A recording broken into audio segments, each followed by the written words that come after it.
Tonight, a look at the Veterans Memorial Fieldhouse, both past and present, and a conversation with the Thundering Herd's Dennis Tinnon. This is THS.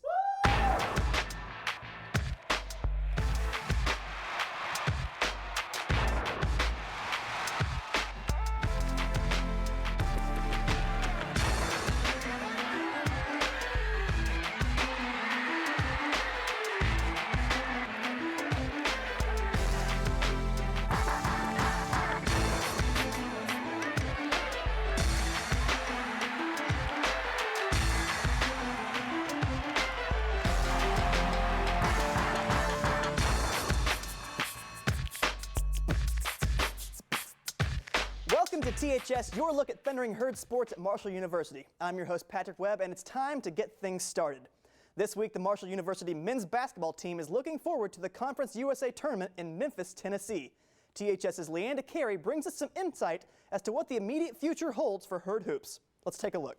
Been on the road for a lot lately, so it's always good to come home. The comfort of the Cam Henderson Center is one of the few things Marshall's men's basketball team can rely on at this point in the schedule.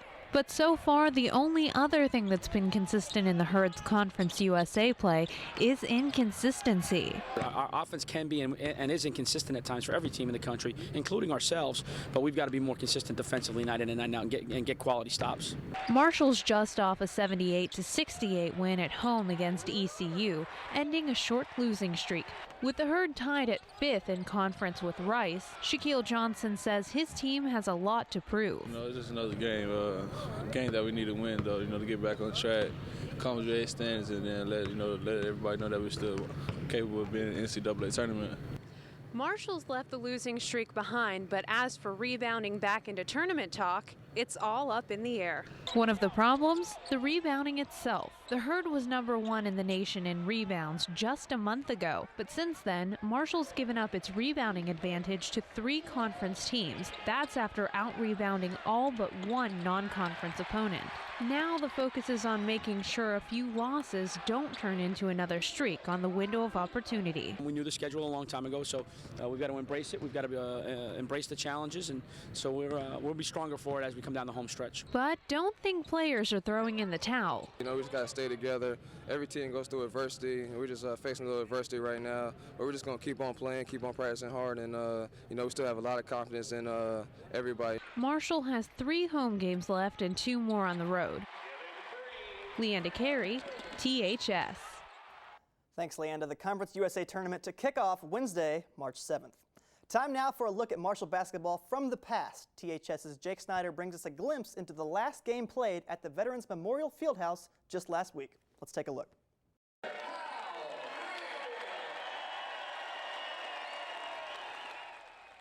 One final night in Veterans Memorial Fieldhouse. A night of celebration. A night of homecomings. Be back reunited with the guys you played ball with.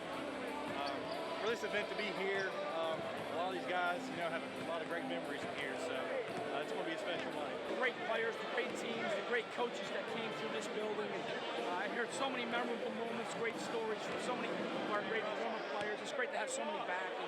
The Fieldhouse, which played host to the Marshall basketball team from 1950 to 1981, will be torn down to make way for the new soccer facility. But Friday night, it was about the 100-plus players returning to set foot on the Fieldhouse floor one last time. It's great, you get Hal back, you get Charlie Slack back, you get guys like that, guys you wanted to be like when you're here playing, and just to be out here with them again when we close this place down, it's a great feeling. Well, to be honest with you, I think they all look short, fat, and slow. But it's been great to see them play. I don't think I've seen anybody sprint tonight. I've seen no charges taken, no diving on the floor. So these guys need to go home and get back to the gym and work out and try to get their game back. Players spanning the course of 5 decades made their way back to Huntington to say farewell to the Veterans Memorial Fieldhouse. For each, the memories were different. For all, the sentiments were the same. Jake Snyder, MU Report. Thank you, Jake. And as he said, the site of the Veterans Memorial Fieldhouse will remain a crucial part of the environment for the Thundering Herd sports, as this location will soon be home to Marshall soccer. THS's Dalton Hammonds brings us that story. He's on! That was the last goal in the history of Sam Hood Field. 3 months later, the team has already begun preparing for next season. A season that will find the Thundering Herd playing at a brand new facility that will be located where Veterans Memorial Fieldhouse currently stands. A move that will be a step forward for the program. Obviously, the new facility is going to be tremendous for us, for recruiting, for just having our own place and not having to worry about scheduling training in here and sharing a locker room, things like that. The player who scored the last goal at Sam Hood Field is anxious to play in the new facility and hopes fans travel the extra distance from campus to see the team in action. It's always good to play in a new environment. It kind of sucks because, it's right there, the field is right there next to the football field, people could walk, and we hoping for good crowds, but it's always fun to play at a new place, always fun. Following a winning record last season, the team hopes off-season work will equal postseason success. The coach said he's going to work as hard as we can. We got so close last fall, so basically what we're doing is we're just working that much harder. While no more goals will be scored here at Sam Hood Field, the team is focused on a new goal, making the inaugural season at the new facility a memorable one. And now on to the main event. My guest tonight is a member of the Marshall University men's basketball team, Mr. Double-Double, the Tin Man himself, Dennis Tinnon. Dennis, how are you tonight? I'm doing good. Well, we're great to have you. We love having you here. Dennis, my first question, what was it about Marshall University that pushed your decision over the edge to transfer here from junior college? It had to do a lot with Coach Herring. I heard lots of great things about him. He has a great history, and Coach Herring is one of the coaches that, stuck by my side even with me having an eligibility problem, and that meant a lot to me and everything. And with that being said, I lost a lot of, good schools because of my eligibility, but, Coach Herring was one of those ones that said, it doesn't matter, I don't care if you have 1 or 2 years, we're going to fight for you to get that other year. And I basically went off of that, and I came on my visit, and it was a great experience with, just playing with the guys and everything. Excellent. And Coach has been a great supporter for you and all the guys on the team. And my question is, how difficult was it you personally to translate your skills from the junior college level to Division I level playing here at Marshall?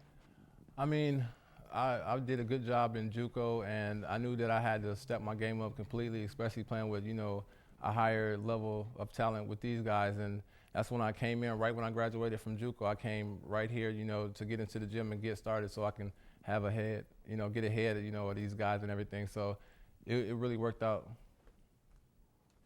When you first stepped onto Marshall's campus, did you realize that you would have as big as an impact as you had on the team and the fans so far?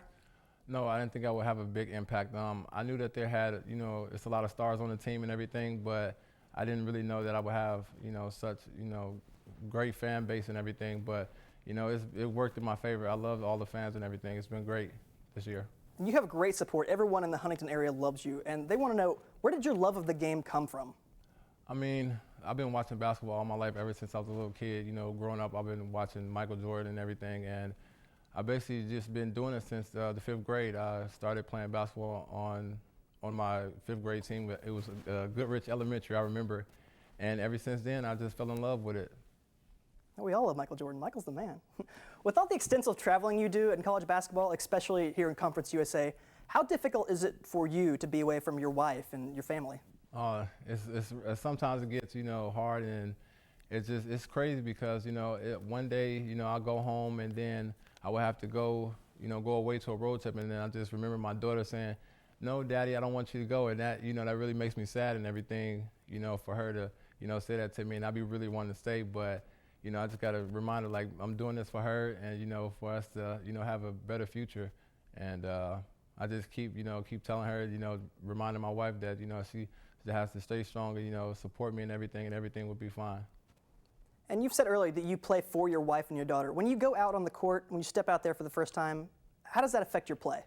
When I step on the court, my wife sits behind the backboard, and I always, look up there and blow them a kiss and everything, which is, some people might not like, oh, it's sad, but, it gets me going. I get to see my daughter and everything before everything starts, and that kind of gives me the energy to where I'm going to go into the game with it. So. Yeah, you have some great support behind the bench and all over the arena, but there's one person who has your back that never ever sits on the bench at all, and that's Coach Herring. And how has Coach Herring helped you mature as a player and as a person? I mean, Coach Herring, helped me mature a lot. He's always on me, and everybody might think it's a bad thing, but it turns out to, that it helps me. I love when, somebody's on me, to let me know if I'm not doing anything right, and that helps you grow as a person, and it helps you, determine you to be a better player, And so, when he yelled at me, I don't look at him like, man, I don't like this guy, but, I just, keep pushing to say I got to do this thing better the next time, so. Dennis, you've got a lot of publicity this year. Where you stand in the nation's rankings for rebounding, does that affect you at all, or is that just an afterthought when you play? No, I really don't focus on that.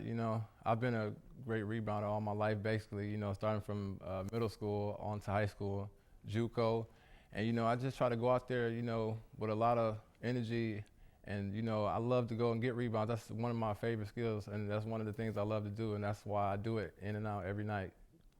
Dennis, let's say that you were not granted another year of eligibility from the NCAA. How far away are you from being pro-ready? I would just say that, I would have to get into the gym and, bulk up a little bit, put on a little weight, work on my dribbling skills and, shoot 1,000 shots a day and just make sure that I'm ready for that next level. It's just time. I got to put in the work, and I'm willing to do that, so. And Dennis, at this point in the season, you're doing great. You're shooting just south of 80% from the free throw line, which is untypical of somebody your size. And is that something that you work on all the time? Yes, I work on free throws a lot. Coach, I mean, after the practice, Coach, will split our groups up, and the green team goes down here, the white team goes down here, and we basically sit there for about 15, 20 minutes shooting free throws, and that's one of the things I concentrate on, especially with me being a big man, and I get fouled a lot, so those are like extra points that I need. And then what most coaches tell you, that's something that you be selfish on, especially when you're at the free throw line, and you got to just take pride into knocking those shots down and getting those extra free points. Dennis, the Herd did outstanding this year, but had a bit of a midseason slump. And a few weeks ago, Coach Herring said the team wasn't really playing its best basketball. Now, what in your mind needs to happen for the team to play its best basketball and stay, in a good state of mind for the upcoming conference tournament? Well, one thing we have to do, we just got to stay focused, and you just got to be dedicated to what you're doing, especially when it comes to basketball.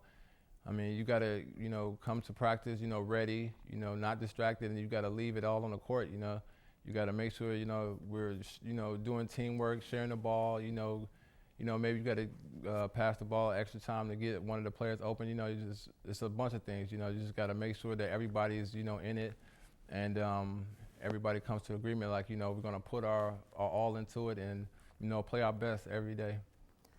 Dennis, the team has been pretty Jekyll and Hyde over the course of the season on the road. A lot of good and a lot of bad, but unfortunately, there are only really 2 road games left before the conference tournament. Now, what can you guys do to get your mind prepared to go to Memphis? That just goes along with being focused. Especially, it's really tough to win away from home, of course. You got the refs that's going against you, and then you have, a great fan base that people have, and that could actually change the game around. We just got to be mentally ready and focused to go down there. We've been practicing hard, for the past week or so, and, everybody been giving it our all, even though, like, a lot of guys doesn't get in that much, but, they've been making us better in practice every day, and that helps us, that gets us going, and then, as long as they keep helping us, we'll be all right on the road. Dennis, your family, your coaches, your fans, everybody has your back, and this is the most excited that I've seen this Herd fan base in a long time. Dennis, thank you for coming on the show tonight. Dennis Tinnon, everybody. Thank you. Yeah! And that's all the time we have on this edition of THS. I'm your host, Patrick Webb. Thanks for watching. Woo! THS! THS, what's good to me? Love you.